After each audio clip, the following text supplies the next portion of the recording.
Supreme court SC ST వర్గీకరణ పట్ల ఇచ్చిన తీర్పును హర్షిస్తూ సోషలిస్ట్ స్టూడెంట్ యూనియన్ ఆధ్వర్యంలో మలక్పేట ముసారంబాగ్ చౌరస్తాలో సంబరాలు జరుపుకున్నారు. ఈ సందర్భంగా అంబేద్కర్ విగ్రహానికి పూలమాలలు వేసి ఘనమైన నివాళి అర్పించారు. అనంతరం విద్యార్థి నాయకులు మాట్లాడుతూ మందకృష్ణ మాదిగ 30 సంవత్సరాల పోరాట ఫలితంగానే ఎస్సీ వర్గీకరణ సాధ్యమైందని హర్షం వ్యక్తం చేశారు. సుప్రీంకోర్టు ఇచ్చిన తీర్పును రాష్ట్ర ప్రభుత్వాలు వెంటనే అమల్లోకి తీసుకుని వచ్చి రిజర్వేషన్లను అమలు చేయాలని డిమాండ్ చేశారు. జై భీమ్. ఈరోజు భారతదేశ వ్యాప్తంగా భారతదేశంలో అత్యున్నతమైన న్యాయస్థానం, ఈ దేశంలో ధర్మాసనం, ఈ భారత ప్రజలందరూ కూడా బడుగు బలహీన వర్గాలకు ఎలాంటి వివక్షత లేకుండా న్యాయం చేసేటువంటి ఈ భారతదేశ అత్యున్నత న్యాయస్థానం సుప్రీంకోర్టు నిన్న ఈ యొక్క దేశంలో ఉన్నటువంటి ఎస్సీ ఎస్టీలకు వర్గీకరణ చేసుకోవచ్చనే అమెండ్మెంట్ను ఈ యొక్క సుప్రీంకోర్టు మనకు డైరెక్షన్స్ ఇవ్వడం జరిగింది. ఆ డైరెక్షన్స్ ఇవ్వడానికి గత 30 సంవత్సరాలుగా ఈ దేశంలో ఎంఆర్పిఎస్ ఆధ్వర్యంలో పెద్ద ఎత్తున ఉద్యమాలు చేయడం జరిగింది. ఆ ఉద్యమాలలో అనేక మంది మాదిగ అమరవీరులు, అనేక రకాల వర్గాల మేధావులు చాలామంది ఈ యొక్క పోరాటంలో మరణించడం జరిగింది. ఈ యొక్క ఫలితం ఆధారంగానే నిన్న సుప్రీంకోర్టులో మన వర్గీకరణ చేసుకునే విధంగా రాష్ట్రాలకు కేవలం డైరెక్షన్స్ మాత్రమే సుప్రీంకోర్టు ఇవ్వడం జరిగింది.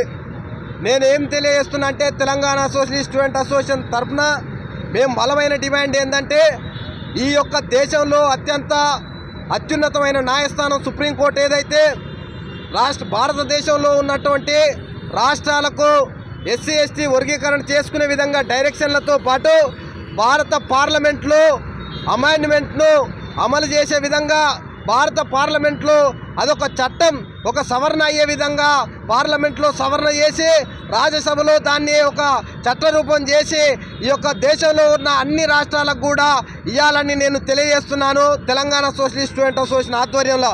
ఎందుకంటే మిత్రులారా, ఒకటి గమనించాలి, ఈ దేశంలో ఏ ఒక్క సవరణ జరిగినా కానీ ఆర్టికల్ 370 కానీ, ఈ త్రిపుల్ తలాక్ కానీ, మహిళల హక్కు కానీ, ఇలా ఈ నూతనంగా ఏర్పడ్డ తెలంగాణ రాష్ట్రం కానీ ఇవన్నీ కూడా ఈరోజు అంత ఈజీగా సుప్రీంకోర్టు డైరెక్షన్లో మాత్రమే ఏర్పడ్డాయి కాదు మిత్రులారా.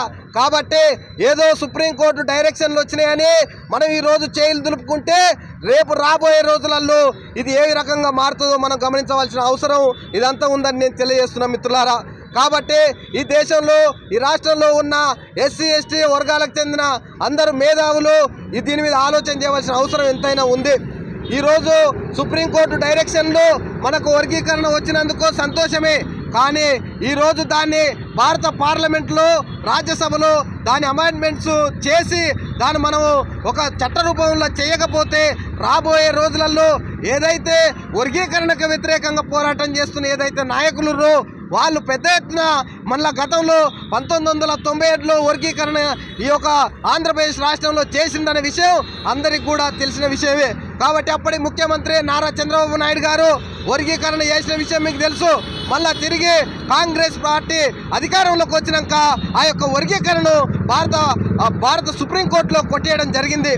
కాబట్టి ఒక డైరెక్షన్సే, సుప్రీంకోర్టు డైరెక్షన్సే కాకుండా భారత పార్లమెంట్లో చట్ట సవరణ జరగాలని తెలంగాణ సోషలిస్ట్ స్టూడెంట్ అసోసియేషన్ బలంగా ఈ భారతదేశంలో ఉన్నట్టు ఎస్సీ ఎస్టీ మేధావులకు ప్రజలకు తెలియజేయడం జరుగుతుంది మిత్రులారా. కాబట్టి ఒక సుప్రీంకోర్టు డైరెక్షన్లకు మనం సంబరాలు చేయడం కాదు, ఏదైతే నిన్నటి రోజున మాన్యశ్రీ మందాకృష్ణ మాదిగ చెప్పినటువంటి విషయము ఈ యొక్క సవరణ జరిగి దాని చట్టరూపం దాల్చిన అన్ని రాష్ట్రాలకు డైరెక్షన్స్ అధికారికంగా మనకు పోతేనే దాని మీద మనము సంబరాలు చేసుకోవాల్సిన అవసరం ఎంతైనా ఉందని నేను తెలియజేస్తున్నాను. కాబట్టి గతంలో 97లో వచ్చినటువంటి వర్గీకరణను మళ్ళా 2004లో కొట్టేయడం జరిగింది. కాబట్టి మళ్ళా కూడా ఇది రిపీట్ కాదని మనం అనుకోకూడదు.